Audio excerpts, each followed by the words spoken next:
I was taking a break doing the editing of my videos of the radio install.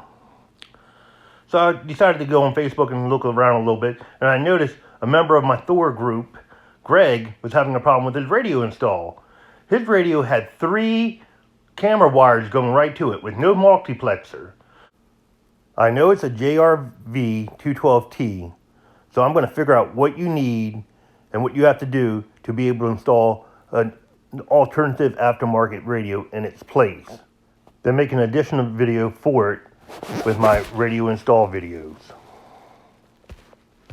Here's a video of what I learned that you have to do to install one. Hopefully this helps anybody that needs it. And just don't thank me, thank everybody that's a member of a Thor Motorhome Facebook group.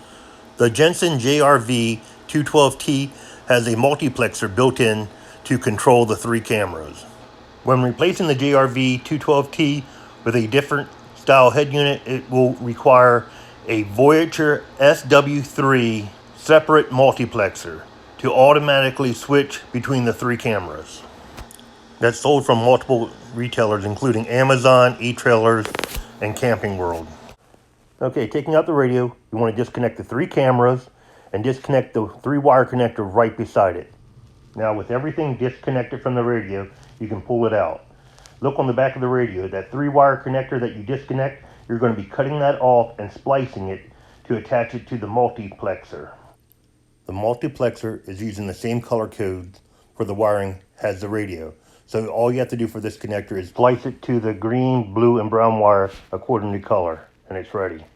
Now on the other side of the multiplexer, you have these, with that white wire being the reverse trigger wire for when you put the vehicle in reverse.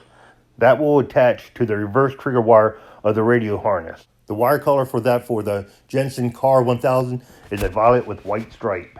Now to connect those 2 wires together, you want them to be able to come apart. So you can use a latching nut.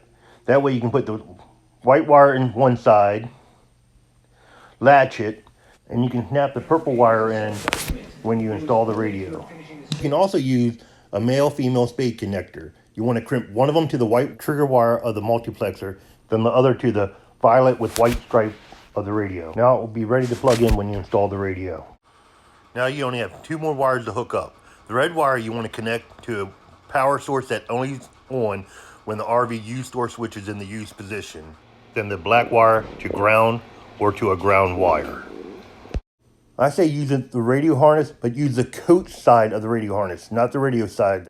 Now the wires you want to hook the multiplexer up to is the red wire of the radio and the black wire for ground, not the yellow wire because that's constant power. Now if you look at the coach's side of the harness, none of the wires match except for the orange and the yellow. So now you have to follow the wires over. The red wire goes to that gray wire to give you the positive that you'll connect the multiplexer to. Then the black wire will connect to that white wire that you will connect the ground to for the multiplexer. Now just make sure your wire colors may be different. I like using the T-tap splice. I've used them and never had any problems. Here's the instructions on how to use them, and I'm going to give you a demonstration. You take the T-tap and you put it around the wire that you want to tap into. Fold it over and have it together, then take a pair of pliers to squeeze it. The pliers work better the other way, so you turn the pliers around. And then you take it and you push down and you'll hear it click. Now that's locked in. And that also has cut into the wire to make a connection. Now you take a flat spade terminal and crimp it onto the wire that you want to plug into it. Let's put it on. Take your crimper, crimp it.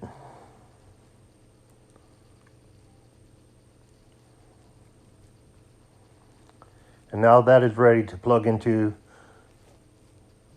the T-tap. And it slides right on in. There's a slot. Line it up, push down, and it slides in. The cool thing about this is if you ever need to disconnect it, you can just unplug it. Then when you need it, just put it back.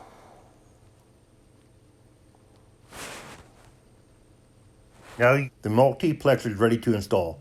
Plug the cameras into their appropriate spot, then plug the 3-pin wire harness back into the RV 3-pin wiring harness and connect the multiplexer's power wires to the accessory hot and ground wire of the RV dash radio harness. Now the multiplexer is installed.